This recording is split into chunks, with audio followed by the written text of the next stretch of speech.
last 6 months, I've been busying myself, catching up with the rather overwhelming number of German crime novels which exist by various authors and of varying standards. I initially started doing this because I thought reading German literature would improve my German, which is probably accurate. And maybe it's more than 6 months, maybe it's more like 9 months. I've probably read one a month. I've got 7 sitting here in front of me, and there's a couple which I don't have, which I must have left in other places, which is okay, because I bought most of them secondhand at markets or in charity shops. There's also a couple I started which I didn't finish, and there's several unread on my bookshelf. But the more I read these German crime novels, the more I realised they're actually really, for the most part, quite fantastic. Not all of them, but they are, in a very profound sense, trash literature. I bought my first one last summer, and it's called Tote am Lago Maggiore, translated The Death at Maggiore Lake. It's set in Italy. My Italian accent doesn't exist, so I apologise to anyone who thinks I'm pronouncing that awfully. Details of all the books I talk about will be in the description. It's by Bruno Varese, original language German. I try and make sure all of the crime thrillers I buy are written in German, because I figure if I'm doing it mostly to improve my German, then they should be written by Germans. As interesting as translation is, and as good as translations can be. Mostly I love them because they are just so much fun. And the trashier they are, the more fun they are. I wish there were translations of loads of these. I guarantee there's a market for these books. I think the market in Germany is bigger. They love also German translations of especially Scandinavian crime novels. There's so many translations I see in charity shops and bookshops everywhere of Swedish and Norwegian and Danish crime novels. British people probably love crime novels too. We're maybe more of a spy novel kind of nation, but I think crime novels would probably go down a treat, and some of these are so trashy and so easy to read. Basically, for this episode, I mostly just wanted to talk about why I love them so much. Trashy German crime novels. I also want to talk about a couple of good crime novels, namely Friedrich Dürrenmatt, who wrote Das Versprechen, The Promise, and Der Richter und Sein Henker, which is the judge and his hangman. I'll get to those maybe a little bit later, because he is the master. They're existential crime novels, and they are just sort of objectively fantastic. But the trashy ones are really what I want to talk about, because they're the most exciting. The most recent one I finished is called Wolf hetzt die Meute, which is like the wolf baits the hares, something like that. And it's not about an actual wolf, obviously. The main character, the main detective in it, who is this sort of crazy, stereotypical, retired detective, is called Wolf, or Wolf. And I mean, I don't really understand how he's baiting hares in the novel, but I do agree that the title is fantastic. The cover it's maybe one of the worst book covers I've ever seen. It's woods, right? These really, really dark woods with this superimposed, just the eyes of a wolf over the top, which makes absolutely no sense. Almost the whole novel is set in Berlin. Some of it's set in Malta. Yeah, so it just doesn't make any sense, but I think it's brilliant. And it begins, in translation, the very first page has 2 words on it. Chapter 1, blood. Everywhere. Turn the page. That's it. That's the first chapter. There's also a stand-up skit by Stuart Lee where he's describing a joke by a small-time underground alternative comedian whose name I can't remember right now. And he says this guy comes out and he looks like really, really weird. He's got kind of crazy hair. He's wearing a big trench coat. He looks very alternative. And he stands there looking weird for a few minutes. Then he says, "People often say to me, 'Get out of my garden.' And Stuart Lee says that he thinks that that's the best opening to any piece of art, not just stand-up, that no work of music or literature couldn't be improved by beginning with that line. However, I think beginning a book and having the whole first chapter is just 2 words on one page, which are blood everywhere, is also a pretty fantastic way to start a crime novel, and also just in general to start any novel. And I personally don't think that any piece of art couldn't be improved by beginning with that. I don't care if it's a piece of classical music. I don't care if it's a podcast. Blood everywhere.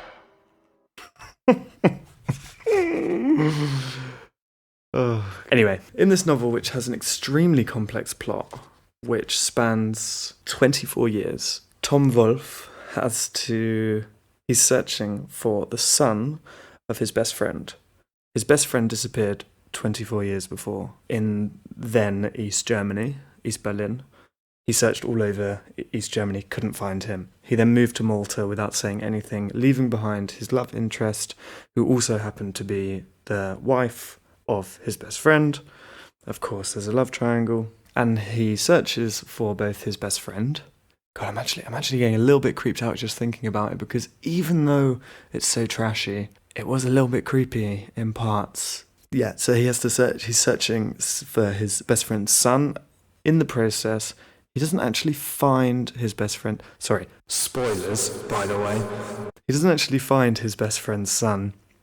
He finds, however, his best friend, who was made a sleeper agent by then East Germany, was placed underground waiting on a shipment of TNT in a third state news agency. There's 2 in Germany.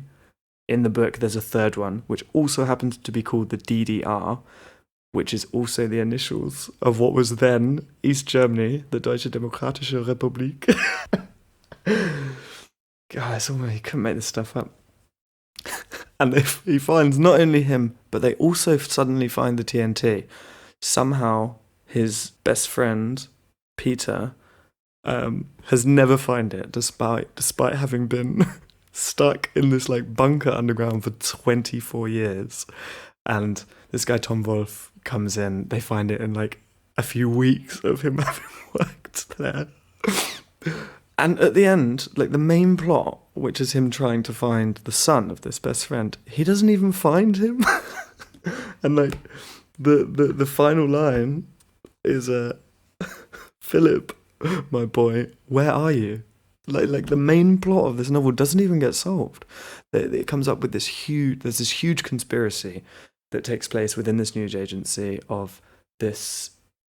There's a guy who's been slowly dragging people into this bunker underground and killing them, chopping them up, and keeping their body parts in this bespoke freezer, which is kind of the creepy part, which is giving me the creeps just thinking about it. So that gets solved. There's also some crazy conspiracy with old East Germany and a load of sleeper agents that still exist. And it's just so many storylines. Only kind of half of them get tied up. The main storyline doesn't get tied up, and it kind of seems like the author just got really, really preoccupied with these other threads that he created while he was writing what he thought was just going to be a pretty bog standard friend's son goes missing, friend finds him.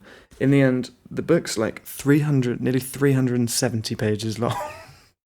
And the main plotline doesn't get solved, which I just think is fantastic.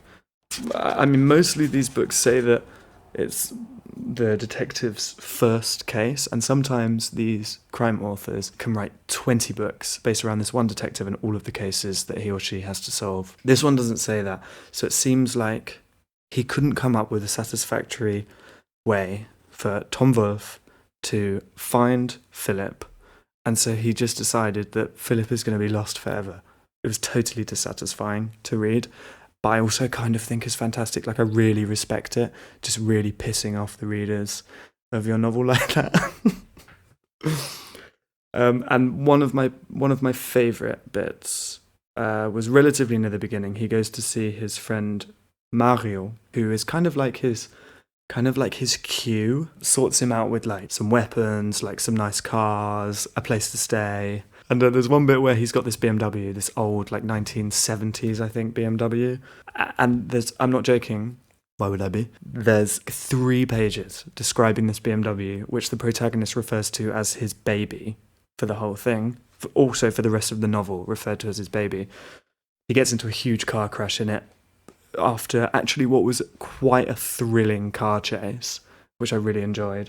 There was also one fight scene, kind of the main fist fight scene of the novel, which was actually also really, really good. They were easily my 2 favourite parts, and that was quite an interesting read. My girlfriend's mum ended up buying it for me. I offered her the money, she didn't want it, for €1.80 from a charity shop in the Austrian Alps while I was on holiday there. Read it in the week I was there. Absolutely loved it. Made the holiday. The first one I read, this one, the Tote am Lago Maggiore, The Deaths on Lake Maggiore. Really, really rubbish book. Oh, so trashy. So trashy. Absolutely fantastic. One of the trashiest novels I've ever read, without a shadow of a doubt. Matteo Basso, the main character, who owns a butcher's, ends up solving the case of the murder of his good friend, kind of implied that he loves her, but also not. It was a bit confusing. This one does say, a case for Matteo Basso, which kind of implies that there may be a second, or even a third, or maybe even further. My girlfriend actually bought me this one as well. Her and her family seem to like buying me detective novels, but I haven't found any of the next of Matteo Basso's cases. I would really, really like to have another one, because this extremely trashy German crime novel is a really lovely mix of some kind of creepy parts, a couple of relatively mediocre action scenes, quite a convoluted conspiracy involving debt and this couple who were attempting to run away, and murder within the family. And on top of that, some, I thought, quite misplaced humour, which really, occasionally lightened the mood of this particular crime novel, but wasn't really for me, didn't really fit. In general, had a really, really weird style to it. So highly recommend it. Then I've got one here by Daniela Larcher. It's called Die Zahl, The Number, based around a murderer who carves a number into their victims. I mean, it's from the perspective of several characters, but the main detective, who's in a very small town in the mountains in Austria, is a man, and there's 3 main characters: this older detective, a younger man, and a woman. When it's from the perspective of the younger man, every time he meets a woman, he kind of weighs up her physical attributes, basically how fit he thinks they are, how good their boobs are. The first time he meets the female protagonist, they don't really get on, and he thinks something along the lines of, she could be pretty if she made more of an effort. It's quite interesting that particularly the few female crime thriller novelists I've read seem to think this of men. Moving on from this one, which also had quite a lot of misplaced humour, I found, to what was probably my favourite, notwithstanding those by Dürrenmatt, which are obviously the best ones, was called Der Wald ist Schweigen, something along the lines of The Forest is Silence, set in the countryside by Gisa Klönne. It has a cast of mainly female characters, which was quite refreshing, and they were written very unstereotypically, which I liked a lot. The main detective is this kind of failing maverick type character. She's a chain smoker. She's pretty unhappy actually with her life, feels guilt for the death of a friend, has just broken up with her long-term love interest, and she's this kind of relatively hard-boiled, pretty tough, but also not infallible female character who really didn't speak to many stereotypes, I thought. I really liked how she made mistakes as well. She wasn't like Bärlach in Der Richter und Sein, in The Judge and His Hangman, who just kind of knew everything and is perfect and just knows exactly what's going on the whole time, even when the reader doesn't. She made quite a few mistakes, but she ends up saving as many people as possible at the end, which I really, really liked. And there was a cast of, I guess, 3 main female characters. But the men in this as well were every single one of them was represented as a total arsehole, in quite an ironic sense. On the few occasions it was written from their perspective, they also immediately thought about how relatively good looking the women were that they were talking to. There's one instance where she invites her partner up to hers to go over case details, and he looks out onto the balcony, and the first thing he imagines is her sunbathing naked on her balcony. Yeah, and they're all kind of quite ironically portrayed as arseholes. And the female characters in it as well also were always sizing up the men, and although the men thought about kind of wanting to sleep with the female characters, she kind of turned it on its head in the sense that the female characters went into quite long trains of thought about how good looking or not the men were, and that was quite nice, turning that on its head, because you find that a lot. I mean, even in the crime novel I mentioned earlier, written by Daniela Larcher, but especially in those written by men, whenever a female character gets introduced, they get introduced as this kind of the cliche of like voluptuous or whatever. They don't really get introduced in terms of their personality that much. And Gisa Klönne really turned it on its head in this crime novel, and all of the female characters were just kind of thinking about how they would like to use these men. It was quite interesting. Got a little bit old in the sense that it's immediately old when male writers do that about female characters, but I saw the point she was trying to make and I appreciated it. And almost none of the men in this novel had any redeeming features. They were either overbearing authority figures, stubborn partners, or, spoiler, the murderer. Quite interesting, because there's this kind of spiritual retreat which a lot of the characters are attending, kind of where you stay and you do meditation and you help out on the land. And when they're at this retreat, they all have different names to what their actual names are. So when it's from the perspective of the characters at the retreat, Klönne is using the names that they've been given, their kind of spiritual names. And when it's from the perspective of the detectives, the detectives use the characters' given names, their legal names.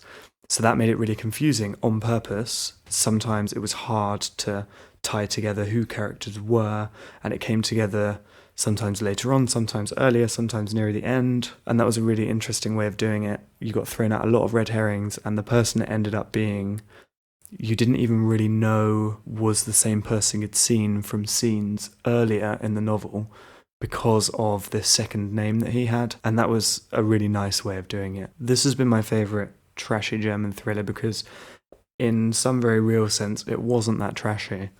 Klönne had obviously put a lot of effort into it, although the cover is also rubbish. Finally, we move on to the 2 Dürrenmatt. I suppose they're both novellas, which I've read. He was quite an interesting figure. He was a Swiss author and dramatist. He also wrote Die Physiker, which I have on my shelf. I haven't read it yet. He was an epic theatre writer, the same as Bertolt Brecht, for example. He wrote The Judge and His Hangman, my favourite Dürrenmatt, and there's a sequel to it which I haven't read called Suspicion, or The Inspector Bärlach Mysteries. They're considered classics of crime fiction anyway, and it's obvious to see why they're extremely beautifully written. So gripping as the reader, you have no idea what's going on, and it's got that real Columbo feel to them, where right at the end, Bärlach just completely explains exactly what's happened and why the killer did what he did, and he's known almost the whole way, but he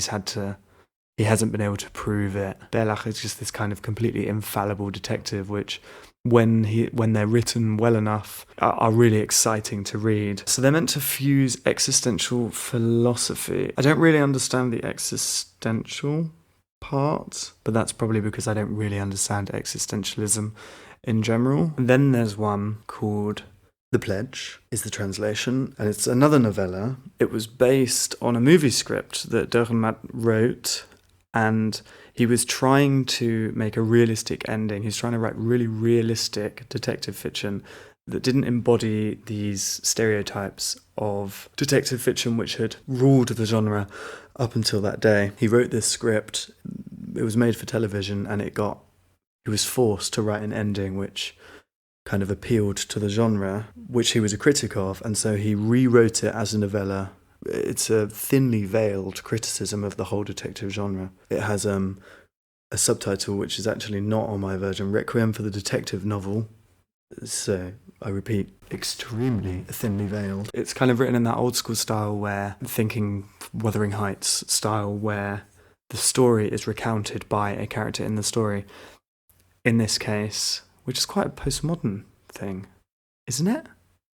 Dürrenmatt himself, in all but name, is in the novel. The retired police chief tries to explain to Dürrenmatt the problems with the detective genre and why detective literature is completely unrealistic.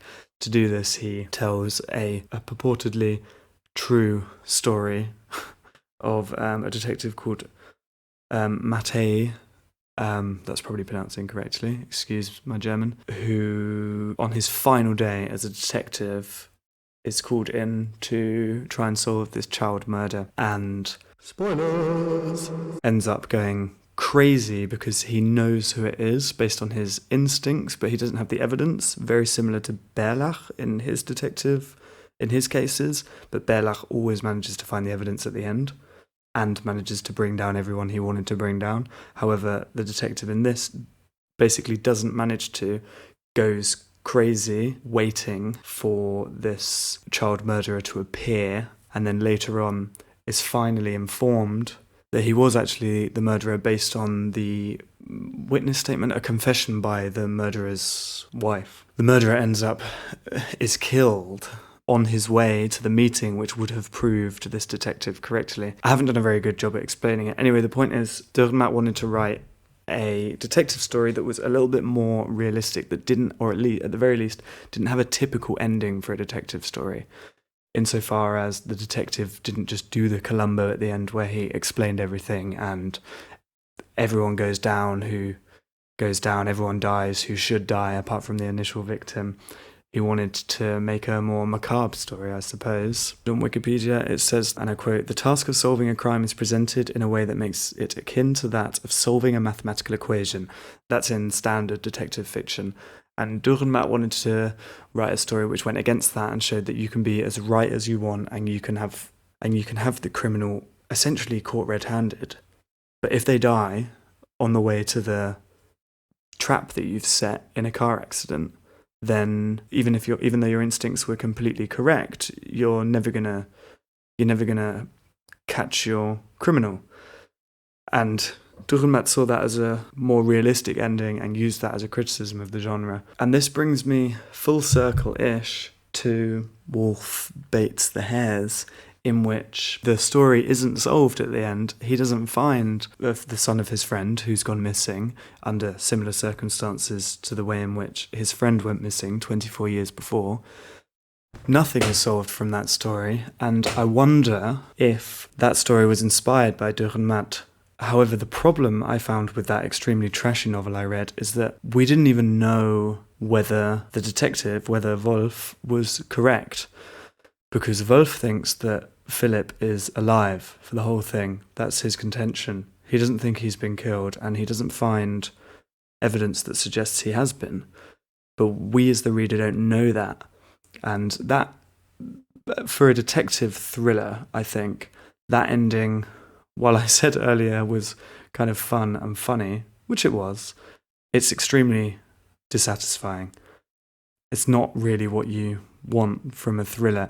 Even if we had been given some evidence that Philip was still alive, but it wasn't 100% certain, and it wasn't as though he was found, but he's just out there, he's sodded off because he didn't want to be with his girlfriend anymore, who, by the way, is pregnant, then I think that would have been a more satisfying ending, and would have spoken a little bit more to what Dürrenmatt was trying to do, because all of these trashy crime novelists are inspired by Dürrenmatt. They have to be.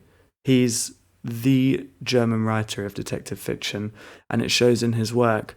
The two novels I've read of his were both written in the 50s, Judge and His Hangman in 1950 and The Pledge in 58.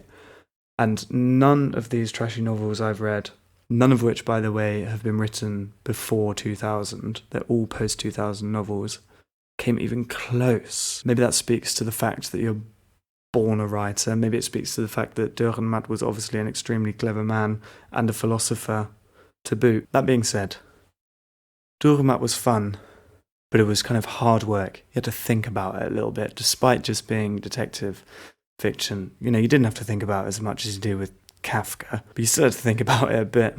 These trashy novels, they creep me out. They make me feel thrilled. That's the reason I'm reading them, as well as to improve my German. And for that, I'm always going to love them.